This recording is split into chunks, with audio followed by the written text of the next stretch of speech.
This is a recording of our August 24th professional development on number sense routines and reflections. I'm Jonathan Lineski and was presenting with Emma Cribbs from Mercer Middle School. Thank you for watching. And then if you look at slide 7, that is where you are going to type in your estimate, followed by your initials. So again, the question here is, how long is that piece of string? So take a moment to think about that and go ahead to slide 7 and you can type in your estimate for how long you think the string is. And there should be enough spaces that everybody could fill in. I know we have a little over 50 in here. We did plan for 50. That's okay. So some of you might not get a box.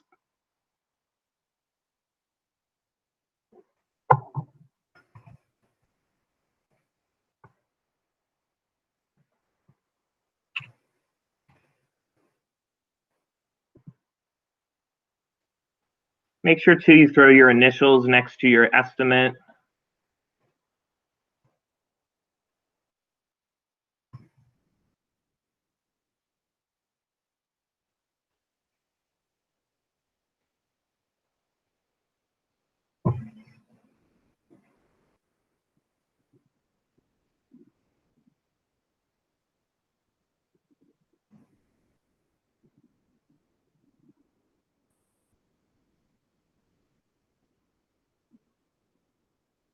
So we'll give you about another moment to get your estimate in.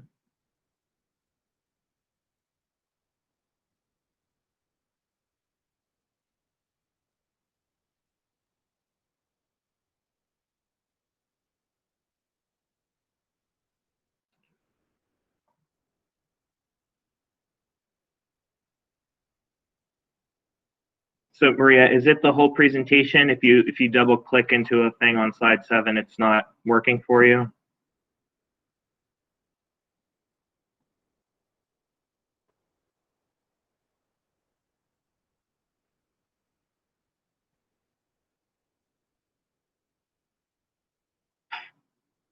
All right, so we are going to. So the trouble with having a lot of people working in it at the same time is sometimes it does lag a little bit. So we'll probably see that a bit today. So we're going to take a moment and take a peek at what the answer is. So the correct answer here is 23. So the length of that string is 23. So if you move down to slide 8, this is now showing you the slide that we just looked at, slide number 1, which the answer there was 23. And now it's showing you a new clipboard. So take a moment on slide 9 and go ahead and same thing. Estimate how long you think the string is on image number 2. I believe it is inches or maybe centimeters. Actually, forget the unit of measurement. I'll look that up real quick. Yeah, thanks.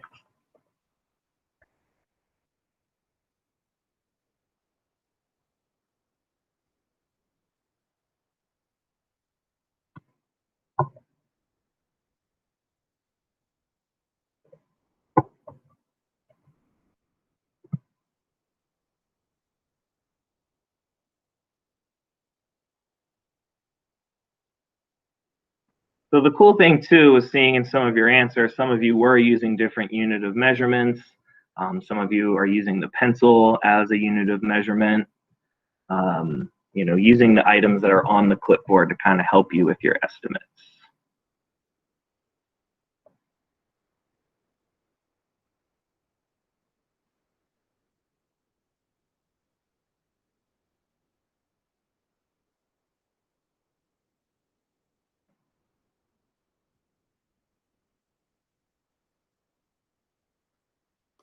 The answers are in inches.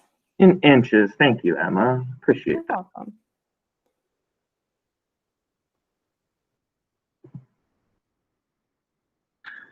So we are going to take a look at what the answer for number 2 is, which was 14 inches.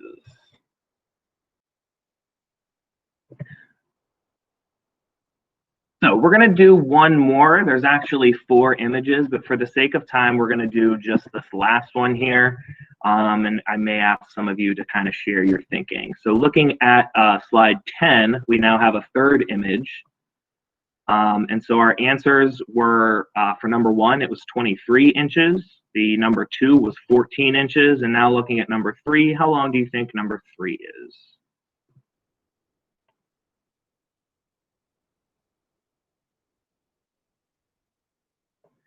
And for this slide, if anyone would care to share out their thinking on how they made their estimate, what I'd ask you to do is to highlight your name, and you can use the paint bucket tool to change the cell color if you wish to share out your logic.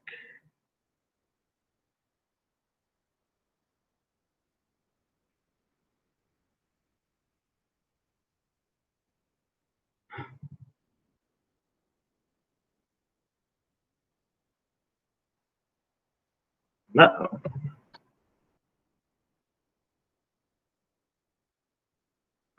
Looks like someone deleted the slide.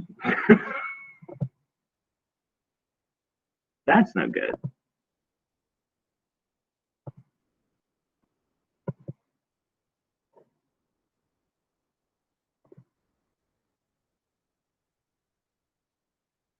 All right. So I'm not sure what happened to our slide there. I think someone maybe accidentally deleted the table. All good, lesson learned. We can lock that table in for next time, or it maybe got moved. Hard to tell.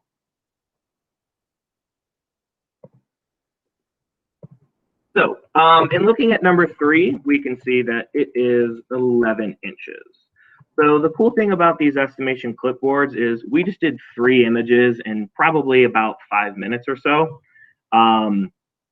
What you can do with your students virtually is maybe give them one of these a day. Like give them number 1 on day 1 and number 2 on day 2 and kind of string them along with it. You don't have to do all 4 images all at once. And so that's another way you can kind of do this estimation clipboard to kind of introduce it to them, but like ease them into it. And so now Emma is going to talk a little bit about number sense routines and her experience with them. Yeah, so yeah, there we go. It's a good little joke there. So I, coming into school year last year, had never done a number sense routine. I'd been to trainings for them. I'd had people at our school do them, but I had never done them in my classroom. And so my goal last year with my CLT was like, we're just gonna try it. We're just gonna do it, and we're gonna see how it goes, and see if we like it or not. And so as a team, we kind of went through and found examples of ones we liked, tried different things. The 3 that I started with were Which One Doesn't Belong, Solvemoji, which you haven't been on that website yet. It's really cool. They have some really fun ones on there. And oh geez, what was the 3rd one I used to do? There were 3. I don't remember the 3rd one. And I like rotated between those 3. Yes, Estimysteries. It was incredible. It changed the whole dynamic of my classroom. Students would come in and gather around the TV at the front of the room before they would go to their seats. They would argue about different things about math. They would engage in them. I had a class where we had like 5-10 minutes, and then we would go to lunch. And it was such a nice, like they would come in, engage with math, and then we'd go to lunch. It wasn't like a waste of time. I had students participate who didn't usually participate in our number sense routines, and it was an equal playing field. That was one of the things I really wanted to see if it really worked with number sense routines, because I was doing more traditional warm-ups before that with like questions from the day before, something I really wanted to hit, or like a sample SOL type question. And those are great. And I didn't get rid of those resources. I turned them into exit tickets or put them as practice tests, different things like that. But for the students who always struggle, they come in and the first thing they see is that they're going to continue to struggle. So having something different on the board that really had a lot of entry points was a really great experience for my students. It built a lot of community within our little groups. And then the thing that really sold me was when we pulled our map data for winter, Obviously, we didn't have any spring data, but we pulled our winter map data for all of our Math 7 students, so including our self-contained classes, every single Math 7 student, we aggregated that data. 33% of our students were in the high column of the number sense strand in MAP.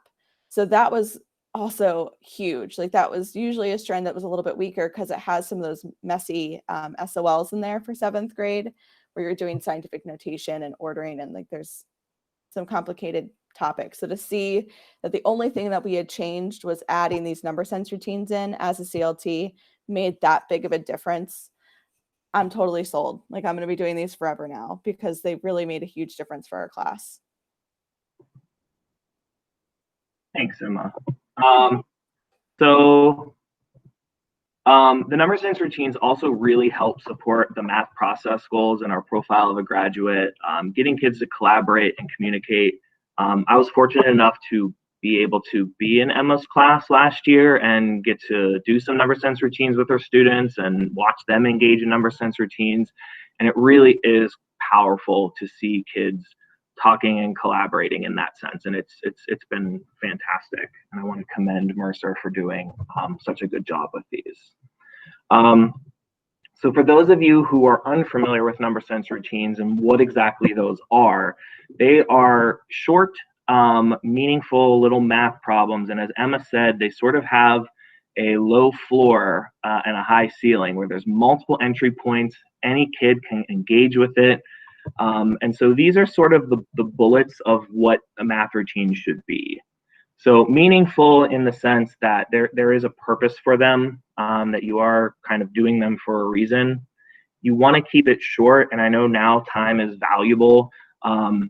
However, I'm also hearing a lot of teachers concerned about building classroom relationships this year virtually is going to be a challenge. And so I think these are an excellent way to build that community. Only takes about 5 minutes to do.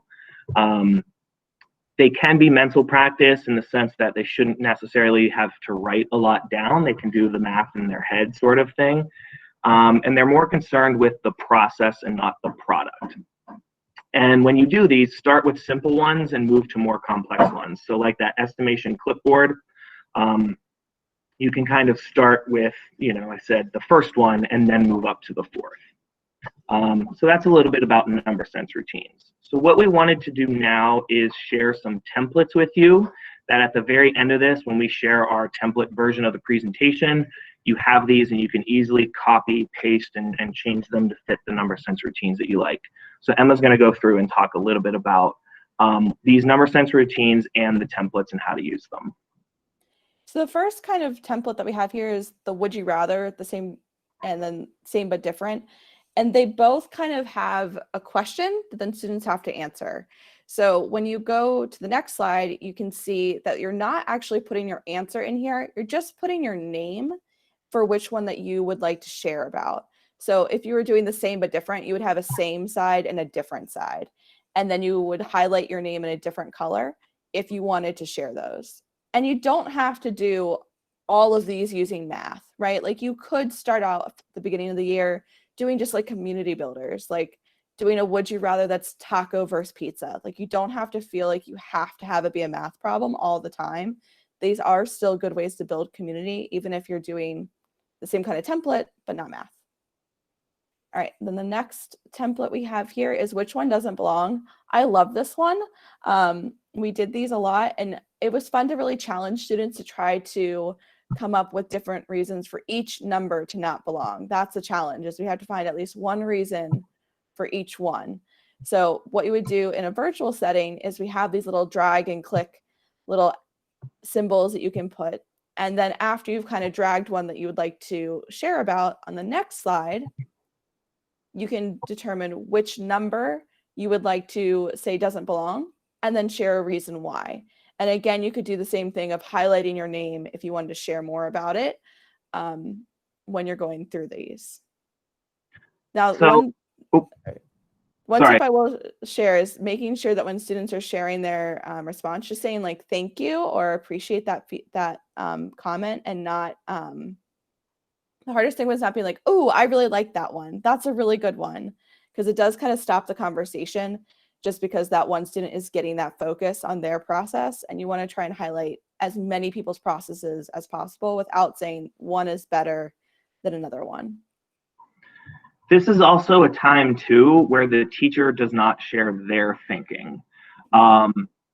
Oftentimes, once the teacher shares what they think, it now becomes the right answer, and we stop thinking about like what the students were doing. You know, like, oh, this is the way I do it, and so the students often want to follow what the teacher is doing. Just to kind of quickly comment on some of the things in the chat. As a reminder, we are going to share this presentation with you that is just a blank version of the template. So it's not going to have all of these answers and things dragged all over the place. We want to sort of to just highlight the templates and sort of how you could use them.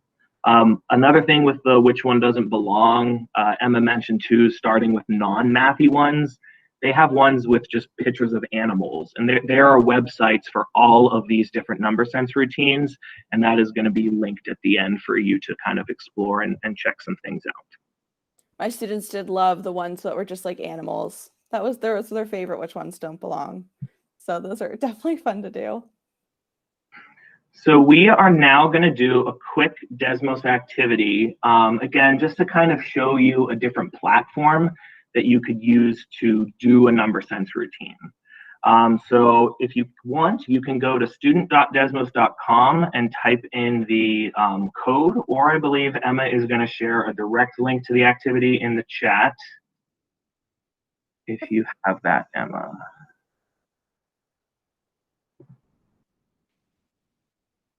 So yeah, if you go back to the Google chat, or the Google Meet, excuse me, and go to the chat, Emma has a direct link, or you can just go to student.desmos.com and type in the class code.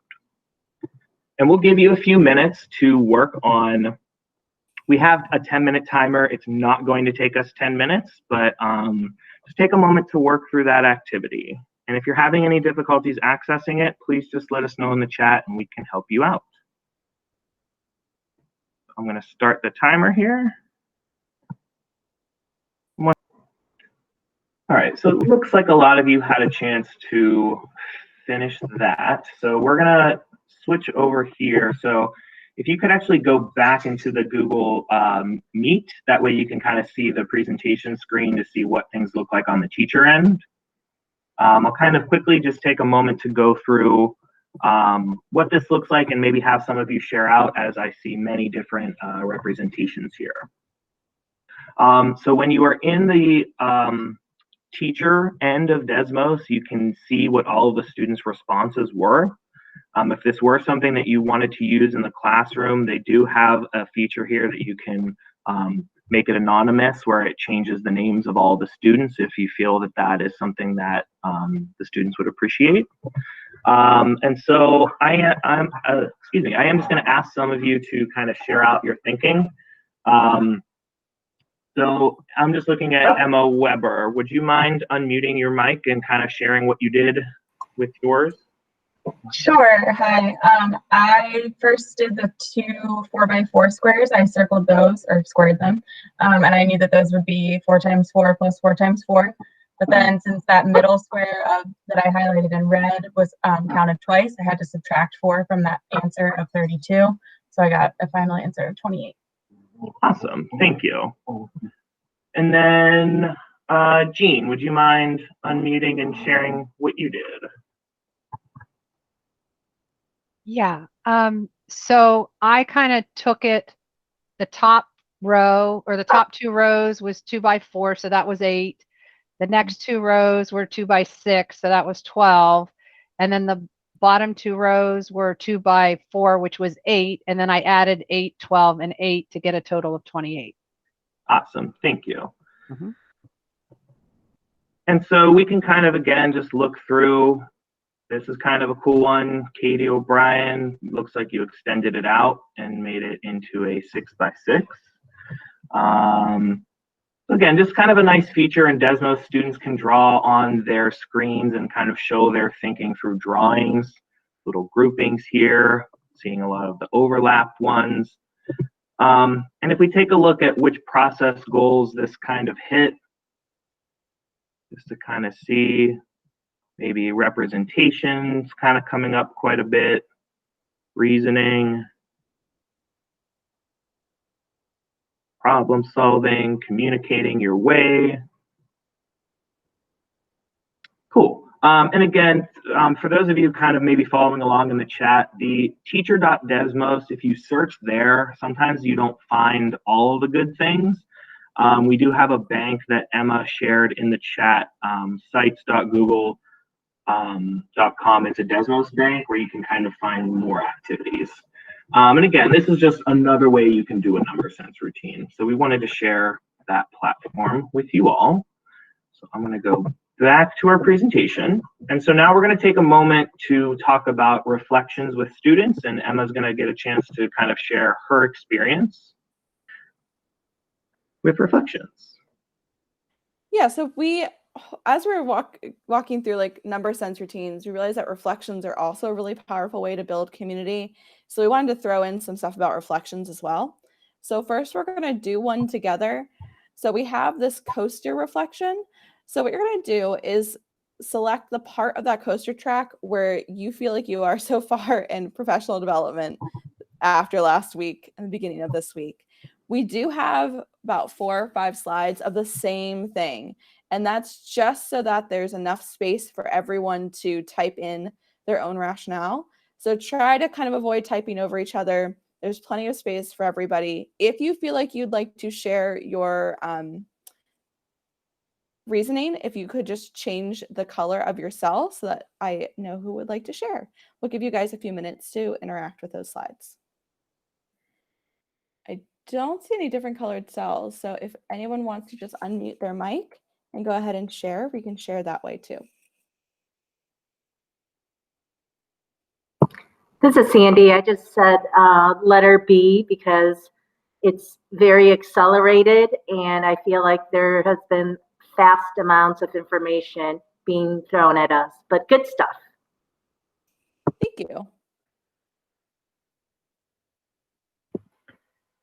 Yeah, tagging on what Sandy said, I actually put myself in C because, I mean, there's so many good things, so much information, also so many things you want to integrate into your instruction, and so little time.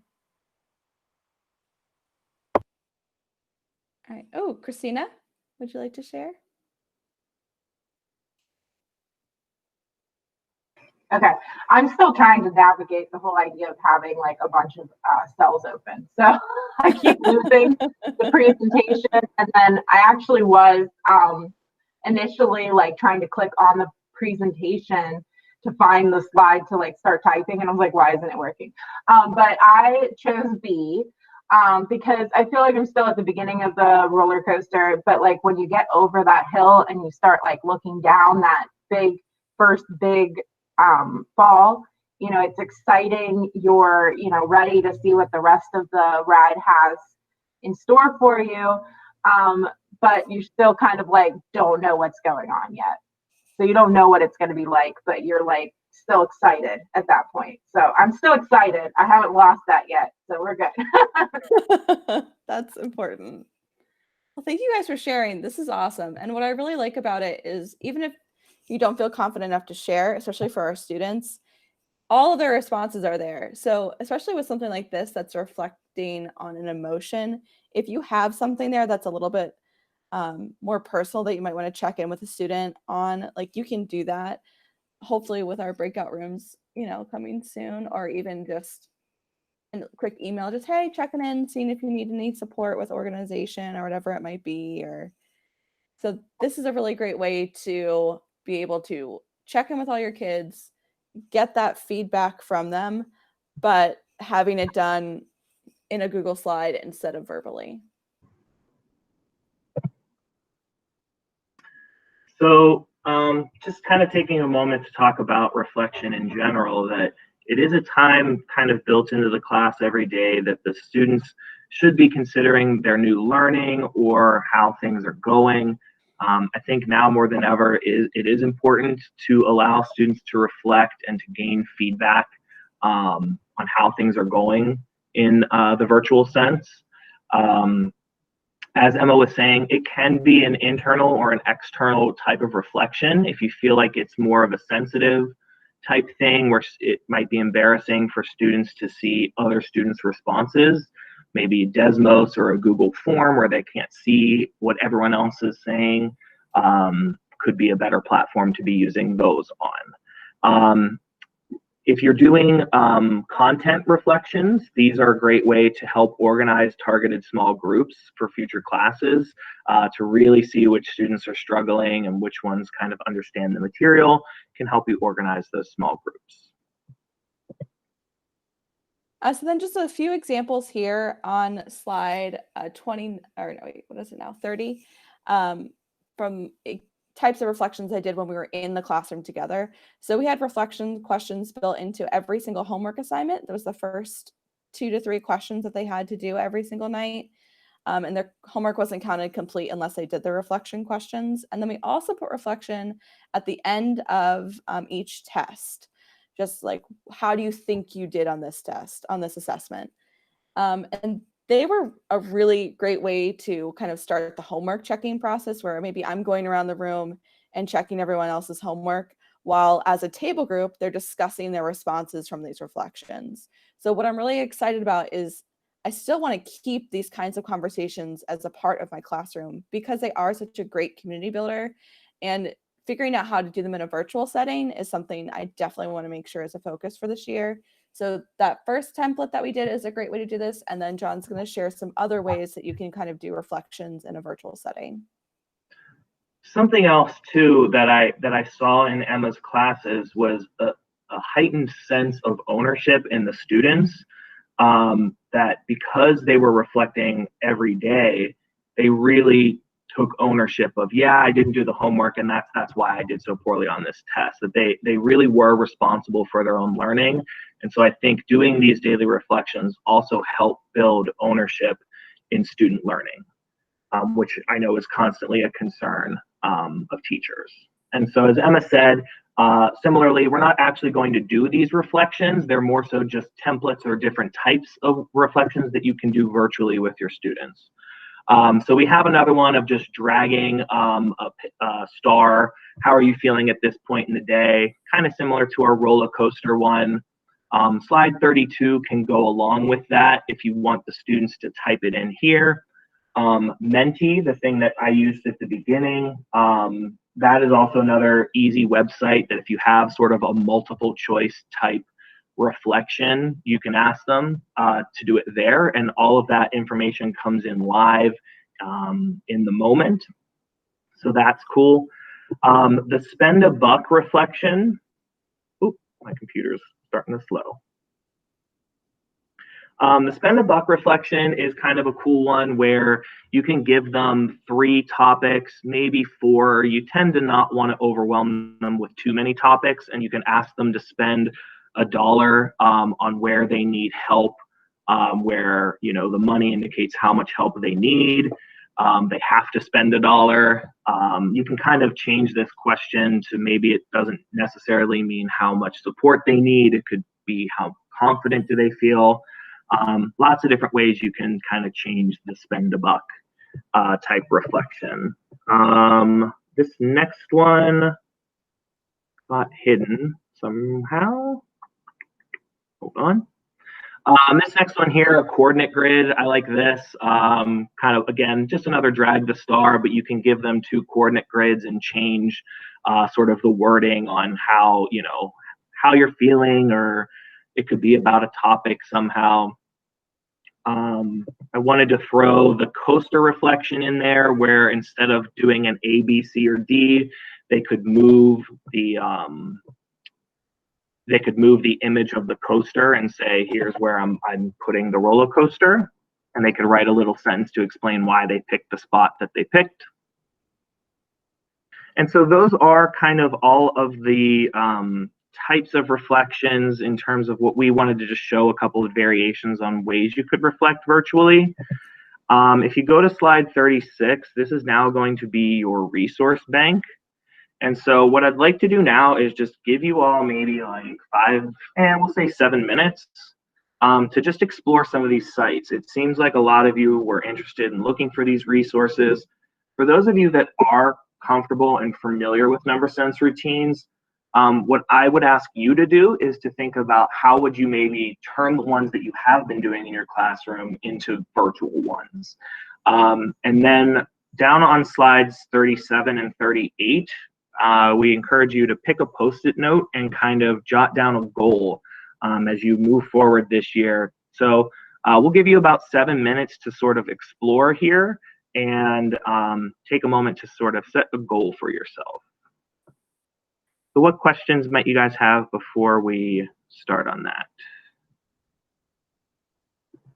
Okay, so I'm just going to throw in a timer here. And if you do have questions at all during, feel free to either unmute your mic or just type it in the chat and Emma and I will see it. One tip I do have here, when you're going through these, there's a ton of stuff that we have thrown at you. So if you're just starting these, I really recommend picking maybe 1 or 2 or 3 and sticking with those and really teaching your students how to interact with those. And that way you get comfortable, your students get comfortable. And then once you feel like you're ready to start incorporating another one, and then once you feel comfortable with that one, start incorporating another one. Like, you don't have to do 7 different types of these number sense routines when you first start. It's okay to take it slow because it's a lot for your students too. So don't feel like you have to do every single template that we've shared with you today. If you're new to this, feel free to just pick one and start there. And then when you're ready to add a second into your skill base.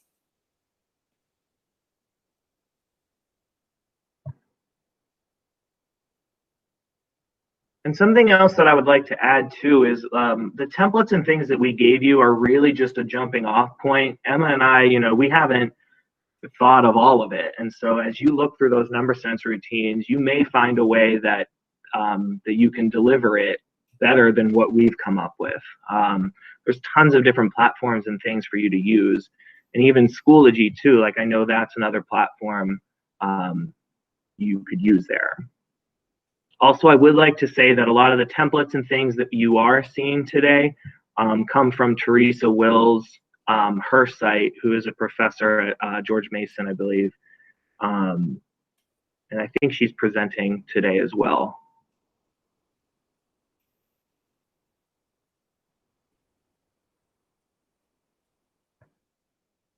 And as you explore too, you will see that some of the resources, there's definitely levels. There's sort of elementary ones, there's middle school ones, and there's high school ones. And so it is just kind of a matter of being able to dig and finding the ones that fit the needs of your students. All right, so to wrap things up, if you could join us on slide 39, we do want to thank you guys so much for joining us this morning. I know it was really early. You can click on the attendance, and I'm also going to drop that in the chat as well.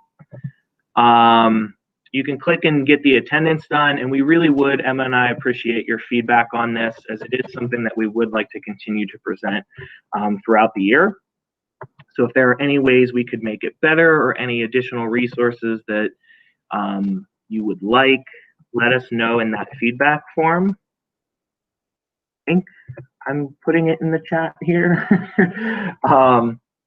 So yeah, so all we ask at this point now is that you fill out your attendance form. The feedback is optional. And if you have any additional questions, you are welcome to stick around and chat with Emma and I, and we are happy to help.